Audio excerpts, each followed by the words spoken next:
Prabowo ya mestinya Gibran dilempar keluar. Ya, cukup punya alasan dengan Fufa itu menghina dia ya kalau macamnya. Satu ya. Dan yang kedua, pembelajaran buat bangsa ini Anda bayangin 5-10 tahun lagi dalam buku sejarah anak-anak SD sekarang akan membaca rangka lucunya senior-senior bangsa saya ini bisa menerima membiarkan Jokowi presiden yang bodoh, bohong, dibodohin, semuanya ngediamin ini dibaca buat sejarah, para ketawa ini lucu.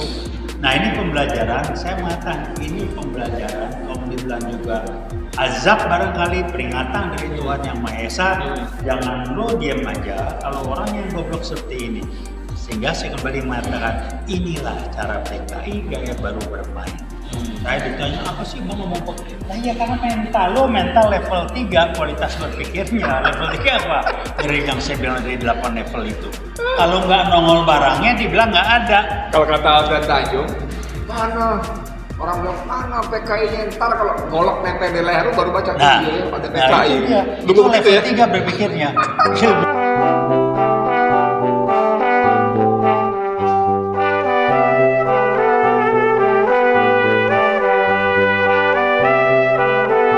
Assalamualaikum warahmatullahi wabarakatuh. Saudara, dengan saya Edi Mulyadi dari Forum News Network FNN Bang Edi Channel. Sore ini saya merapat ke aktivis pergerakan senior Taufik Bahaudin. Siap.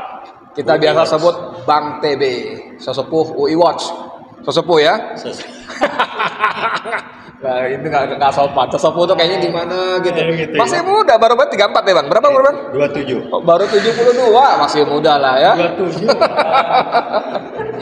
Bang TB ini kalau kita tonton videonya di banyak channel, di tempat saya, teman-teman YouTuber pejuang ini ada Salwa Media, ada Si Channel, ada apa lagi nih?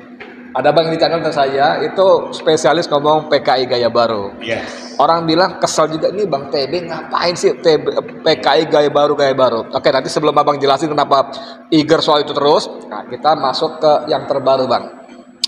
Kemarin beberapa hari lalu Jokowi secara sangat mengejutkan, menurut saya mengejutkan, karena dia di tengah kebiasaan bohongnya kembali melakukan kebohongan yang menurut saya sangat luar biasa. Kalau Abang setuju mungkin disebut ini puncak kebohongan Jokowi. Ketika dia mengatakan bahwa IKN itu bukan proyek presiden. IKN itu adalah atas restu seluruh rakyat melalui perwakilan di DPR. Saya godok banget. Mencari pembenaran. Rakyat yang mana gitu kan? Karena ada senior, Abang gimana soal ini Bang? Kalau saya sih pendek, nggak kaget dan tidak heran. Tapi untuk pembelajaran kita semua, bahwa dia orang yang memang sudah bawaannya, mindsetnya, akhlaknya penipu alias membohong. Iya. Udah nggak apa lagi. DNA-nya gitu ya? Ya udah bawa DNA dengan pembohong. Jadi dia tidak merasa kalau berbohong itu salah dan atau memalukan. Dan dia lupa kalau dia berbohong itu dianggap orang itu gobloknya kayak dia. Kayak dia. Wah seluruh rakyat nih sambil guyonan kalau surat minus kita lah. Plus minus yang lain nanti rakyatnya cuma rakyat dia itu pendukung. Boleh nggak disebut rakyat yang 58%? Enggak juga ya? Kebanyakan 1%-nya kagak ada kecuali pendukung dia yang otaknya didengkul itu. Atau yang terima bayaran. Rakyat yang mana? Masa pembuku IKN rakyat? Bener-bener Bang TB ngomongnya nggak pakai tenda ngaling-ngaling. Beginilah hukumnya. Kalau kita goblok, jangan anggap orang lain gobloknya kayak kita gitu. Gue selalu bilang ngeri. Di UI pakai jaket kuning sama teman-teman itu rada capek juga kita belajar. Jadi hargainlah, kita nggak goblok kayak Anda yang nggak jelas sekolahnya, nggak jelas ijazahnya, nggak jelas SMA-nya, Anda jangan nyamain. Bang, Abang kan udah lama lulus nih, nggak tahu berapa ya, udah lama banget. Iya. Itu bisa nggak sih kalau orang punya IPK di bawah 2 bisa lulus? Ya, kalau Jokowi bilang sekarang dengan aku bisa kalau zaman dulu mah enggak. Dia bilang gini soalnya Bang. Dari mana? Dia bilang gini bahwa jadi pemimpin tidak harus pintar. IPK saya di bawah 2. Nah, pertanyaannya kok bisa lulus gitu loh? Ya kan cuma PKI bisa kalau dia berbohong. Kedua, kenapa bisa dia berbohong di daerah? Karena PKI kayak baru. PKI baru kan begitu. Kenapa? Untung saya bukan UGM Bang. Ya. Bukan UGM. Kalau UGM saya marah. berarti kan menghina alma mater saya. Masa UGM, Universitas Gajah Mada yang terkenal itu, yang bergengsi itu, bisa meluluskan mahasiswanya yang IPK di bawah 2. Oke, ini bercanda aja. Sekarang tapi enggak serius ini. Kenapa UGM begitu dikendalikan oleh yang mantan rektornya? Mantan rektor itu. Nah, itu dikendalikan. Itu kalau kata saya Didu, si Pratikno itu mantan rektor itu adalah kapal selam senyap. Kapal selam itu udah senyap, ini senyap lagi. Karena apa? Ternyata temuan investigasi majalah Tempo dia yang gerilya dengan kesenyapan luar biasa dan menjinakkan universitasnya kasih proyek, tahu dikasih proyek bantuan hibah itu lu nggak nurut gua kasih banyak. Mungkin dah hibah jatuh ke perorangan, jadi kalau nggak nurut gua bongkar. Istilahnya ada pengendalian kasus. Oke. Balik ke soal kebohongan tadi ya. Saya katakan ketika dia mengatakan bahwa IKN bukan proyek presiden, tapi atas restu rakyat seluruh Indonesia, ini kebohongan luar biasa. Luar biasa ditambahin dan berkuasa penuh. Dan berkuasa penuh, besar luar biasa berkuasa penuh. Nah, coba menurut analisis Abang, ada orang bilang ini bentuk cuci tangan Jokowi ketika dia menyadari bahwa IKN ini memang sesuatu yang muskil, yang nggak bisa direalisasikan. Mulai dia ketika ngomong, ketika dia mau pindah kantor di IKN Juli, mundur, ya kan? Ketika tidak semudah itu memindahkan ASN ke sana, nanti kalau sakit rumah sakitnya bagaimana dan sebagainya. Dan yang terakhir dengan sangat memalukannya, nggak tahu malu maksud saya, betul. Iya betul, mengatakan bahwa pindah IKN itu tidak sesederhana pindah rumah. Baru ngomong sekarang. Maksud saya gitu, kan jauh-jauh hari kita udah bilang. Persis. Ainun Najib, MH itu bahkan mengatakan bahwa pindah ibu kota itu nggak kayak pindah kos-kosan. Nah, saya membacanya dia mulai menyadari bahwa proyek ini proyek yang ngaco, sehingga dia tidak ingin disalahkan dengan mengatakan bukan proyek presiden. Tapi, gimana Bang lihatnya Bang? Iya sama, saya nggak tahu. Tolong dicek lagi video podcast saya yang mana yang mengatakan bahwa memindahkan ibu kota ke IKN itu adalah omong kosong. Adalah tindakan perbuatan yang orang nggak ngerti bahwa kalau mau apapun bikin rencana ini sama sekali nggak ada planning. Jelas. Kalau Jokowi baru sadarnya sekarang, waduh, otaknya ya cuman kelasnya begitu. Emang medan ibu kota dipikir kayak medan ngangkat meja ke sono. Itu emang otaknya cuma segitu. Tapi masalahnya, masa kita mau diemin yang beginian jalan terus Bang? Ya itu namanya kudeta konstitusional, DPR dikendalikan. Lewat mana kasus-kasus? Sekarang tolong tanya Ketua DPR, Erlangga Hartarto yang dari Golkar itu kenapa jinak disuruh ini? Kan ada kasus yang dikendalikan. Cara itu pemerasan. Lo nggak nurut, gue buka kasus lo. Kalau non kabarnya rumor, silakan KPK jawab. KPK pun dikendalikan. Saya nggak tahu lah, saya nggak komentar. Tapi yang jelas, apa yang diomong Jokowi, kita sih ketawa geli. Itu yang saya bilang, kalau lu sekolah lu kagak jelas, ijazah lu kagak jelas, ngomong lu pun kayak begitu. Kita dari minimal kita udah ketawa jauh-jauh hari. Kalau bahasa Jermannya udah kan kita ngekek. Udah ngekek nih. Lu goblok, lu kok diatur bener. Nah gitu sekarang gini deh, oke, kita nggak nyanyi panjang lebar. Maksud saya gini loh, ini orang punya dosa besar. Ya, kalau kata siapa namanya Ahmad Wasinuddin, kalau berkas dokumen kejahatan kezaliman Jokowi kepada rakyat Indonesia itu ditumpuk sampai ke bulan Bang. Saking banyaknya. Ya, kata Wasinuddin brengsek juga tuh mengacara. Ya. Nah, maksud saya udah kejahatan gitu besar dia seolah cuci tangan gitu, bukan gue loh, tapi rakyat loh gitu loh. Nah, ini kita mesti gimana nih terhadap orang seperti ini? Kalau saya bilang, namanya usaha dia pikir dia bisa cuci tangan begitu. Lihat muka lu aja gak tau lu tukang tepu, ya kan? Jadi kalau udah nepu lagi ya silakan. Cuman tolong ingatkan, nitiplah kalau udah ketemu yang namanya Jokowi sebagai presiden itu Pak Jokowi, paling tidak kami dari UI lewat UI dan Instagramnya bukan orang yang goblok, masih banyak yang seperti kami 99% yang Anda nggak bisa tipu. Yang Anda bisa tipu itu mereka-mereka yang punya kepentingan, bisa manfaat selama Anda menjabat, dan mereka bisa dapat sesuatu sebagai imbalannya sama pendukung Anda yang nggak ngerti lah. Jadi Pak Jokowi siap-siap aja upaya Anda supaya tidak diadili memasukkan Gibran sebagai cawapres. Emang bisa, tunggu aja nanti. Anda turun. Tunggu nanti itu setelah tanggal 20 ya? Iya, Anda turun atau diturunkan. Anda harus tanggung jawab. Dan saya bilang, mari kita bikin sejarah bahwa jadikan dia presiden hebat, dalam arti dia mantan presiden satu-satunya di Republik ini yang dikerangkeng. Kita kerangkeng. Ini kalau kita baca sejarah, salah satu ciri utama PKI itu adalah berbohong, memutarbalikkan fakta, memfitnah, dan sebagainya. Dan nggak malu bohong kan? Nah, dari ciri-ciri utama itu ada nggak yang melekat di presiden kita ini? 100%, kalau boleh lebih boleh. Semuanya di situ. Semua dimasuk sama dia ya? Jadi saya bilang badai PKI baru jelas itu yang kelihatan ya. Anda nggak sepakat boleh, tapi tolong bantah. Ngapain dia keluarin Kepres 28 Februari 2024 yang mengatakan di dalam G1365 PKI cuma korban itu apa? Keluar Kepres, Impres, Susul. Itu udah nggak bisa meles lagi.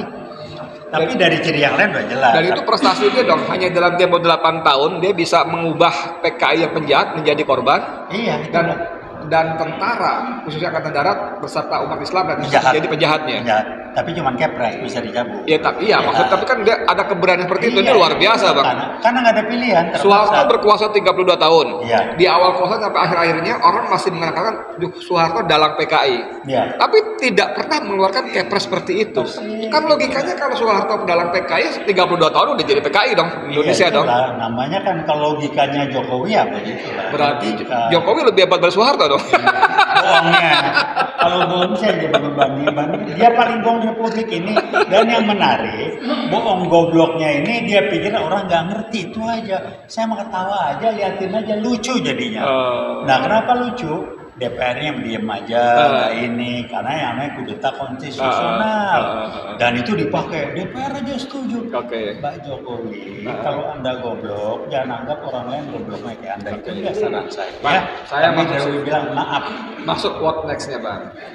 Kita kan Misalnya gini, ini kan Jokowi ini terlalu berlebihan ya kejahatannya dan sebagainya, kebohongannya. Itu tadi kan ini harus sampai ke bulan. Bulan.